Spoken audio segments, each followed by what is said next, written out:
samples come, we take them straight to the laboratory, which is infectious handling departments. Bacteriology, who handle bacteria, and then virology, who work with viruses, and then immunology, who are responsible for investigating immune function.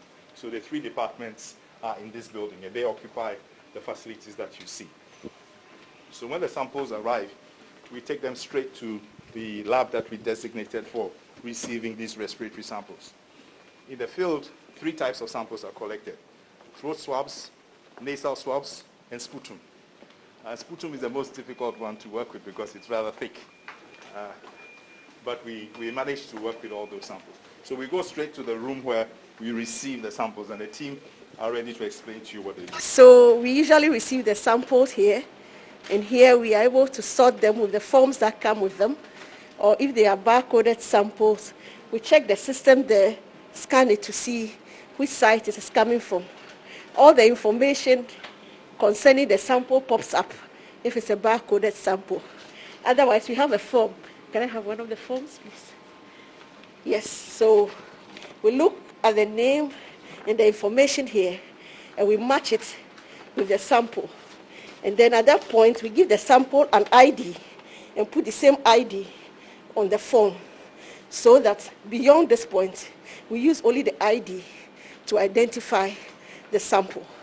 But we enter the information on the form also into the system, so that at the end of processing, when the results are ready, we are able to assign the result to the sample that came in. So this is where the first point is. At this point, the samples are not opened. And because they are viruses and we want to be very careful, we handle them in a biosafety cabinet.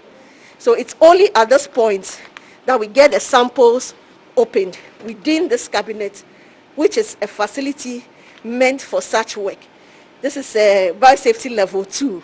What we do here is break up the virus so we can get the nucleic acid, the RNA of the virus. So what they are doing, we call it RNA extraction, because it is this RNA that we further test in the polymerase chain reaction to be able to detect if the RNA that came in that sample is a coronavirus, the novel coronavirus, or it's not. So what they are doing now is RNA extraction. Thank you for coming to see us. So we'll go to the PCR room now and show you how we actually do the PCR to directly detect the virus. This is our clean PCR room. So when we start the PCR process, we start from the clean area and we move it slowly to where there is samples. So this is where we prepare all the master mix. We put the chemicals together so that we are able to amplify, multiply a lot of the genetic material which we isolated from the other room, and then we are able to see. So here has a different set of lab coats, a different set of pipettes. Everything here is separate from all the other things so that we don't have any cross-contamination with anything. So fridges and freezers are provided to keep the reagents at the optimum temperatures. For as quality control checks for the PCR, for the PCR that we do, we include negative controls, positive controls, so that the negative control should be all negative and then the positive control should show. That means that everything is working well with the PCR that we are doing. And then we add the positive controls here in a completely separate hood so that there's no mixture with the sample, so that if a sample is positive, it's truly positive and it's not something that has been contaminated with the positive control. So Darius, can you show us how a positive sample looks like? Okay, so we have some nice curves here. Sorry. So this is a plate that has just been run. This is a really full plate. Yes, so you show us the positive controls. A positive control looks like this. A sigmoidal curve. Yeah. Where you see the curve twisting itself. Whereas a negative control would be a flat curve, no readings. So something like this. So something like this is negative. So all of these samples. So this particular sample, for example, is negative. And then we can scan through and we'll be able to ascertain whether the samples are actually negative or positive. So one of these, you can it's see showing there is a positive sample. So we can then go through and find out which sample is positive. And then we'll make the readings and report to our data team? Very special. We call them next generation sequencing equipment, next equipment. And they are only 2 in Ghana so far, these 2 here. And they are so specialized that when you are able to obtain a sample, let's say from a suspected person, or even from a vector, like a mosquito, let's say yellow fever, or any pathogen you suspect, no matter what the source, when you process it according to the sequencing, procedures, and you put it in here, you can use, we have short amplicons, we have probes that we use to amplify certain regions of the genome of potential parasites.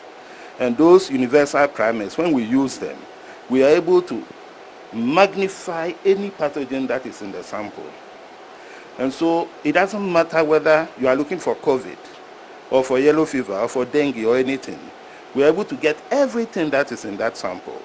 And we are able to analyze it to very high levels, in the sense that the sequences that we get, the information we are able to tell, even if there is, let's say, mutations that are related to drug resistance, or whether the genome, the way it is, whether we can use information from there to even look at future development of vaccines, or even for drug, development. So the equipment are so specialized that one thing that we are looking for is in the future, using these as some of the basis for surveillance in the country.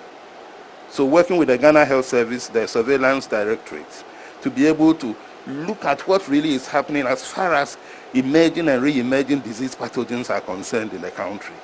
So these are the value of these equipments. So they're actually like this. This is for HIV.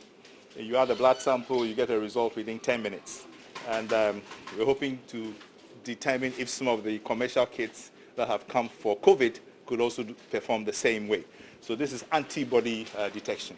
And you can see that they're working in a row because specific the tests are. So this is being done for HIV. This is a different team at work right now. But we intend to do the same thing for COVID-related antibody tests. We actually grow cells. We grow cells and then we try and isolate the virus. So these 2 rooms are very special. We use them for just culturing cells. And when we want to isolate the virus, we then move the cells into the next room. So we've actually started culturing the coronavirus. We're hoping to be able to have isolates that we can use to characterize very soon. So Mr. Okansi is from our maintenance department, and this CCTV camera shows you what is inside here. This is a suite of biosafety level 3 for labs. If we were at biosafety level 4, we'd be dressing up like astronauts with dedicated oxygen supply. This is why this building is so expensive. These labs are under negative pressure, specific temperature, specific humidity. So when we're working with dangerous pathogens like Ebola, Lassa, the viral hemorrhagic fever things, we don't culture them. We just take them straight in there, dress up properly, full suit, full overalls, gowns, boots, everything, the double gloves. And then with what you saw, the RNA manipulation, whatever, apart from virus culture, we do all that in there. And his job is to ensure that whilst we are working in there, nothing goes wrong. So we have one for viruses and then one for bacteria. And we are using all of them now for COVID work. So you can see that 2 of our colleagues are in there doing exactly the same thing that we do out there. So we have 8 people working at a time. That's another reason why we'll be able to process so many samples. So we're not going in by just seeing that these are the 2 suites independently. You can see the mechanism because it has to be negative pressure, specific humidity, and anything that we work in there has those giant autoclaves. They're all disinfected, decontaminated before they come out. The fact that we have to maintain and keep the samples. So as we explained, right now we have no backlog. So these are samples that we just received today, and these will be processed tonight. At the height of the thing, this whole place was full with all these packages. So this is the sample software that is being used right now, the barcoded thing. You can see the map, and then this is the kind of summary that we generate, and you increase the size. Okay, so the number of samples we processed, the number that are positive, the contact tracing. So this is one of the latest summaries that we just produced. And then go to the other. So this is the entire list of all the positives from all the hospitals, an entire database. Okay. So we have them all from the beginning to the end. And then go to the contact tracing. Same thing. So we are 2,919. These are all the positives from the contact trace. Yeah. Okay. Do the days to recovery. Is that, you have that one too? That's not yet. So another thing we've done is we have a separate database for all those who are positive, their first test, their second test, and their fourth test, because 2 consecutive tests means you are negative and then you've cleared the virus. But we have them here as the test data. Okay. So we have, for each person, we monitor the virus sample that are brought in, and to determine whether the first sample is still positive, second positive, and up to when they are negative, for the doctors to make clinical decisions based on that. And that is separate from the other data, so we don't have any double counting. See, a very big thank you to you. Because since we started this journey of COVID-19 emergency response, we have experienced very, very, matured, competent leadership from you. And everything has gone smoothly so far. And we believe that as we continue to put in the hard work, the way you are driving the ship, we'll very soon be able to contain COVID-19. I would like to also say, on behalf of the Institute and the university, a very big thank you to you for that foresight to dedicate some funding for the exercise. It has come in handy, and we are very grateful for it. And we look forward to the future. We believe that the signals that we have seen from your end, that in the future this institute will benefit from some regular annual budget to run the institute, to maintain the facility. And that will be the end of the line, the flagship. Thank you very much, Mr. President. Thank you. Very grateful indeed for the work that you're doing here. It's been breathtaking. I want to thank you very much.